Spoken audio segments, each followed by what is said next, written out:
anyone here in Batangas City for the RAAM 2026. Nakakainis kayo Batangas City. Sobra kami naiinis. Grabe. Kasi overwhelming ang pagtanggap niyo sa aming mga dayo here sa Batangas City. Alam nyo, grabe. Nakaten ako ng maraming RAAM. Siyempre, magaganda rin naman yung mga service nila doon. Pero, iba talaga kayo. Imagine nyo, nakakailang araw pa lang kami dito sa Batangas City. Babait ng mga tao, very friendly. Tsaka talagang ina-accommodate ka nila pag may mga questions ka. Then, eto pa ha, pumunta kami ng SM. Hindi kami nilang pagpunta kasi tinuturoan kami ng mga pasahero, even the jeepney driver. At nakakagulat pagdating namin ng SM, ang daming discounts.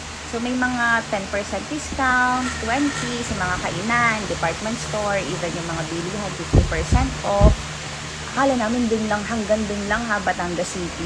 Kasi, paglabas namin ng mall, meron pa pala kaming libreng sakay pa uwi. Ang layo nung, medyo malayo yung SM sa Calicanto. Pero hinatid kami ng jeep, kahit kokonti lang kami dun sa jeep. Wow! So, kahapon pa lang sa opening, grabe na yung pasabog nyo. Pero yung pa palang stay namin dito, mas matindi. So, thank you so much Batangas City. Nakakailang araw pa lang kami. And we know, mai-enjoy pa namin ang stay here dahil sa inyong magandang service. Ayun lang, share lang namin kasi nga, nakakatuwa lang.